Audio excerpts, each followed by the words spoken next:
di sini gue mau ngupas tentang pertanyaan-pertanyaan HR interview yang banyak orang anggap remeh atau sebenarnya itu pertanyaan-pertanyaan biasa, tapi banyak yang lengah nih, akhirnya malah mereka gagal. Sebelumnya gue mau kenalin dulu kerjaan gue itu, salah satu kerjaan gue maksudnya adalah seorang freelance management consulting. Nah, gue sering banget nih bantuin klien-klien gue untuk membuat sebuah metode perekrutan untuk HR di perusahaannya. Nah, yang gue buat itu kalau misalnya di perusahaan kayak gitu tuh kayak semacam urutan tesnya apa aja, apa yang harus dikumpulkan oleh si kandidat, dan macem-macem. Gue dapat ilmu interview ini berdasarkan dari beberapa sumber, misalnya kayak gue baca buku, baca artikel dari internet, atau gue nanya sama teman gue yang sudah menjadi manajer HR, gimana caranya interview yang bagus. Terus gue juga pengalaman pernah diinterview sama beberapa company, dan gue pernah pengalaman menginterview orang juga dari pekerjaan gue, dan pada saat gue bekerja di company juga. Pada dasarnya proses perekrutan itu intinya ada tiga. Ini tiga. Yang pertama adalah screening, yang kedua adalah HR interview, yang ketiga adalah user interview. Untuk sekilas, screening itu tuh sebenarnya adalah sebuah aktivitas ngecek background ya. Kayak misalnya kalau misalnya lo disuruh tes psikotes, terus disuruh tes Kraepelin test, MBTI test, dan ngasih CV, itu tuh si HR itu nge-screening apakah background dasar lo secara hitam di atas putih itu match sama standar kandidat yang mau dimiliki oleh perusahaan tersebut. Nah, baru HR interview buat ngeliat karakter lo, dan baru user interview untuk melihat skill lo dalam posisi yang lo lamar. Di video ini gue lebih banyak ngupas tentang HR interview ya, karena memang banyak jebakan-jebakan di pertanyaan HR tersebut. Yuk kita mulai.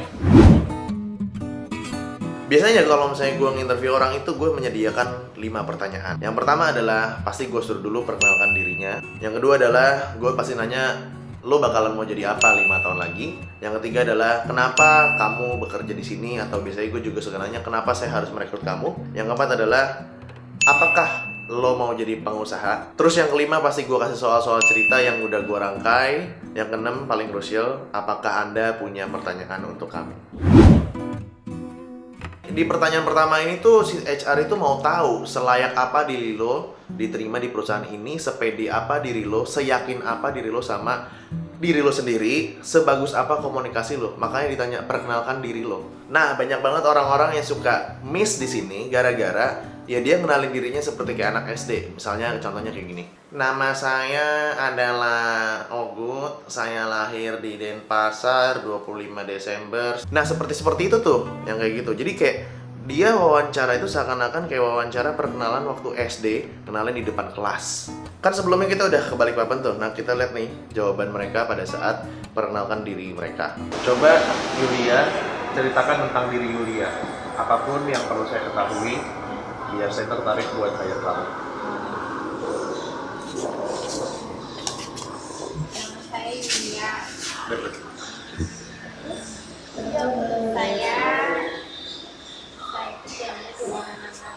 Saya orangnya semangat. Saya orangnya nggak putus asa. Saya mau kerja apa aja. Jadi pengalaman saya itu udah macam-macam. Ceritakan tentang dirinya Febriana. Apapun ceritain yang bisa bikin kamu saya terima. Contohnya, perkenalkan nama saya Febriana Niva, umurnya 20 tahun. Kalau misalnya ngeliat dari 2 contoh tadi, kelihatan banget kan mereka itu nggak siap untuk menjawab pertanyaan tersebut. Maksudnya kayak mereka tuh nggak tahu cara menjawab pertanyaan itu kayak gimana. Padahal pertanyaan yang paling bagus itu adalah kalau misalnya lo bisa ngejelasin secara pede dan terstruktur. Akhirnya mereka menjawabnya itu kayak kemana-mana ya. Saya orangnya semangat, terus habis itu saya punya anak. Bahkan ada yang tadi sebelumnya nanya, contohnya gimana pak? Gimana bro? Gua nanya ke lo, terus lo nanya gimana caranya menjawab pertanyaan gua.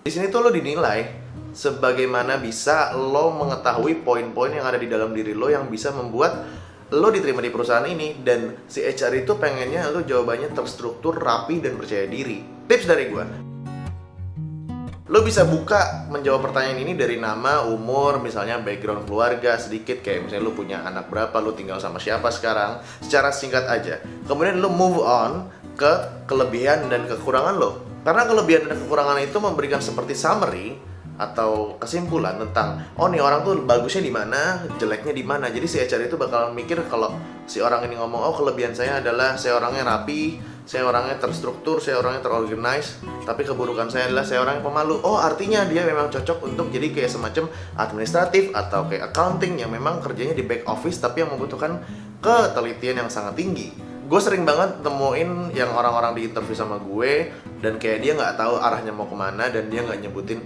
kelebihan sama kekurangannya dia apa. Akhirnya gue pancing, ya udah coba jelasin kelebihan sama kekurangan lo. Ya dia jelasin tentang kekurangannya dia. Kekurangan saya adalah saya orangnya pemalu dan lain-lain. Terus gue tanya, kelebihannya apa? Dia bilang, saya nggak bisa nilai diri sendiri, Pak. Jangan pernah ngomong kayak gitu. Belum tahu kelebihan saya sih, Pak. Belum tahu kelebihannya. Berarti kamu isinya kekurangan gitu, karena kamu nggak punya kelebihan gitu. Terus selanjutnya setelah lo jelasin tentang kelebihan sama kekurangan, lo bisa mulai ngobrolin tentang working experience, organizational experience, sama educational experience. Mulainya dari working experience. Nah, working experience ini lo harus jelasin secara detail. Lo jelasin working experience itu secara detail dimulai dari karir lo terakhir.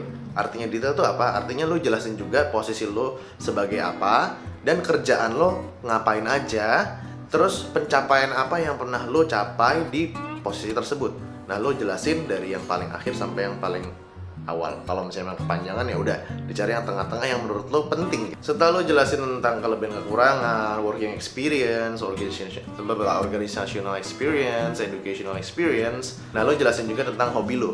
Nah, hobi dan interest. Kenapa lo perlu untuk jelasin hobi dan interest? Itu penting buat HR karena dia pengen tahu lo itu di luar kantor itu adalah orang yang seperti apa. Kalau misalnya lo jelasin cuma hobinya kayak ya saya hobinya saya adalah makan, terus saya sukanya tidur, nonton TV kayak gitu, itu dicap sama HR itu kayak nggak menarik no orang, hobinya males-malesan gitu. Tip dari gue adalah kalau misalnya lo jelasin tentang hobi dan interest, lo bisa masukin hobi-hobi yang sifatnya kreatif. Misalnya hobi saya melukis, hobi saya merangkai bunga, hobi saya misalnya ngotak-ngatik mesin mobil. Lo jelasin atau lo sebutin hobi yang bersifat kegiatan fisik, karena di situ nunjukin bahwa lo orangnya suka bergerak dan kemungkinannya akan sehat. Jadi HR suka kayak, wah ini karyawan nih adalah karyawan yang sehat. Coba kita lihat karyawan yang di Balikpapan itu ngejawabnya kayak gimana. Kalau Yulia nih, kira-kira 5 tahun lagi, 5 tahun dari sekarang bakal jadi kayak gimana? Soalnya sih 5 tahun lagi sudah ada kerja. Nggak kerja. Pada waktu gue interview sering banget gue ngelihat orang-orang yang jawabnya kayak gini. Biasanya nih cewek nih ya. Oh ya 5 tahun lagi saya pengen jadi ibu rumah tangga, saya pengen menikah. Ya udah, habis itu saya mau ngurus anak. Nah di situ HR langsung ilfeel kayak ngeliat, wah lu nggak punya ambisi banget nih dalam hidup lu nggak punya tujuan nih. Ya memang lu tujuannya nggak mau kerja, jadi lu kerja di sini cuma sebentar sampai lu dapetin suami. Nah terus kalau yang cowok kayak gini, dia nunjukin bahwa dia tuh ambisius banget.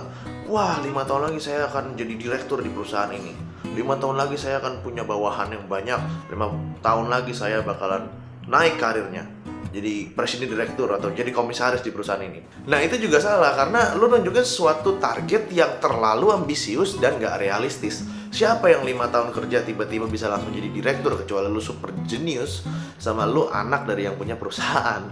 Nah di sini tuh si HR mau ngeliat seberapa long term tujuan lo atau seberapa long term cara pikir lo. Kemudian kedua juga dia pengen ngeliat lo itu orang yang punya target dan orang yang punya visi apa enggak gitu. Sekarang cara jawabnya. Cara jawabnya adalah lo tunjukin ambisi lo yang realistis, yang gampang dicerna sama orang dan related sama perusahaan. Terus nunjukin bahwa lo tuh bakal loyal sama perusahaan. Gue kasih contoh. 5 tahun ke depan saya punya pandangan bahwa saya akan jadi manajer atau asisten manajer.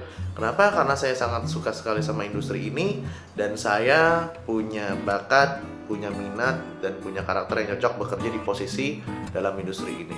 Oleh karena itu, saya bisa ngomong demikian. Jadi pada saat saya menempati asisten manajer atau manajer, saya sudah memimpin anak buah sendiri dan saya sudah memiliki proyek sendiri. Kenapa kamu mau kerja di perusahaan ini? Aku senang coba hal-hal baru. Jadi pikirku aku kan nggak bisa nih make up. Siapa tahu di sini aku banyak belajar lagi. Kayak Coba hal-hal baru ya? Iya. Berarti ini kerja nyoba doang? Di pertanyaan kenapa Anda mau kerja sini tuh parah deh, banyak juga orang yang nggak bisa jawab pertanyaan ini gitu karena dia nggak siap. Nah, di situ HR itu mau ngelihat sedalam apa lo sudah mempelajari perusahaan ini, dan lo bisa merelatekan nggak atau menghubungkan antara si perusahaan itu bekerja di bidang apa, terus lo tuh punya bakat di bidang apa, dan match nggak antara lo dan perusahaan. Di situ HR mau ngeliat. Nah, kalau gue waktu itu pas di interview di perusahaan konsultan manajemen, gue jawabnya gini, oh saya suka banget sama perusahaan ini karena memang bergerak di bidang konsultan. Kenapa saya suka bergerak di bidang konsultan? Karena sebuah perusahaan konsultan adalah perusahaan yang memberikan kliennya itu solusi-solusi terhadap masalah-masalahnya. Saya dari dulu memang suka sekali yang namanya problem solving, problem finding. Kenapa? Karena dulu saya suka banget ngerakit-rakit Tamiya. Misalnya kayak Tamiya kan dulu kan ada dinamonya ya. Kita coba ganti dinamonya, kita coba ganti rollernya biar lebih cepat naiknya. Saya suka banget problem solving, dan perusahaan ini bergerak di problem solving. Saya mau banget kerja di perusahaan ini, dan saya rasa saya cocok sekali bekerja di perusahaan ini. Gitu jawaban gue. Ini pertanyaan yang banyak orang suka ditanyain kayak gini, tapi ini pertanyaan sangat menjebak. Gue nggak tahu HR di sana pada suka nanya pertanyaan ini apa enggak, tapi gue pribadi kalau misalnya interview orang pasti gue tanyain ini. Di sini tuh HR mau ngeliat lu tuh bakal loyal apa enggak sama perusahaan, lu bakal lama apa enggak stay di perusahaan ini. Kenapa nanyanya harus pengusaha? Karena mayoritas kalau misalnya lu mau jadi pengusaha, kerja itu cuma jadi milestone atau batu loncatan. Milestone batu loncatan ya, gue nggak tahu, bodo amat. Jadi lu cuma nyari pengalaman di sini atau lu cari modal di sini, dan akhirnya lu bakal keluar kerja untuk jadi usaha sendiri.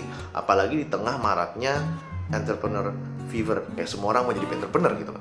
Kalau gue waktu di interview dulu jawabnya gini, pengen pak, siapa sih yang nggak mau punya usaha sendiri, bisa ngatur waktunya sendiri, bisa berkreasi sendiri. Cuman ya gimana ya pak ya, saya realistis aja sih pak, usaha itu nggak segampang kerja. Kalau kerja enaknya pas saya datang, saya diterima, bulan depan saya dapat gaji.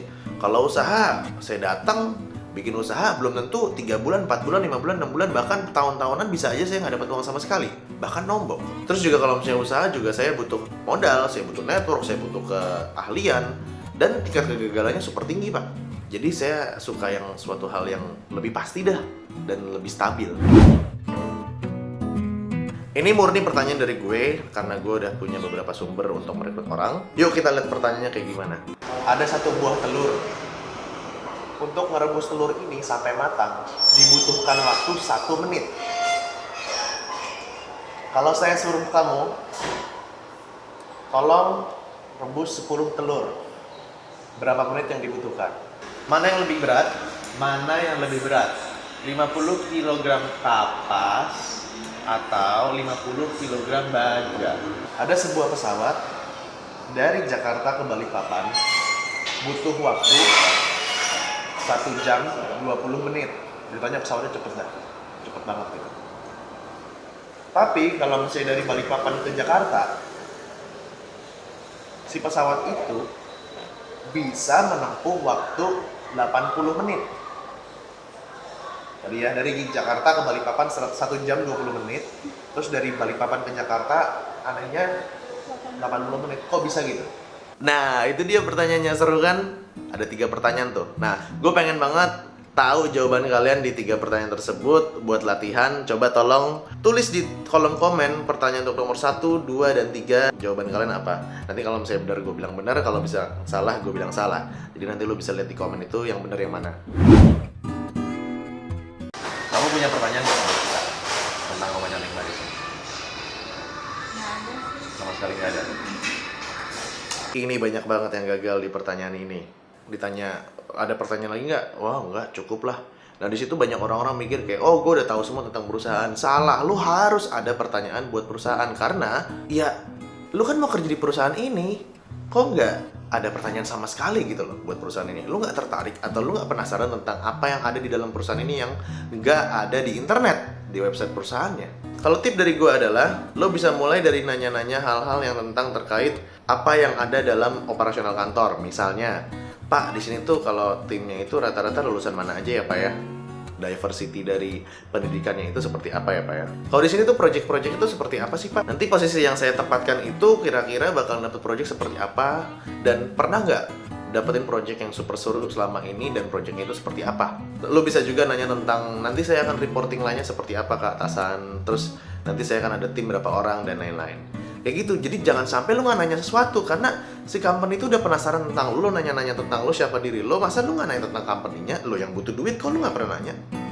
Thank you banyak udah nontonin video gua. Gua harap video ini bisa bermanfaat buat kalian, buat entrepreneur yang mau cari karyawan, buat orang yang lagi mau kerja, atau buat HR yang fresh grad, biar kebayang kira-kira kerjaan HR tuh kayak gimana.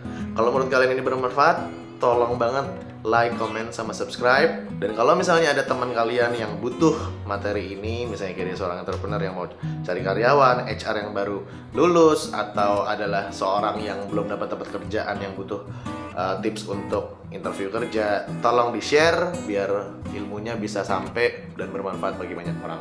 Thank you banyak.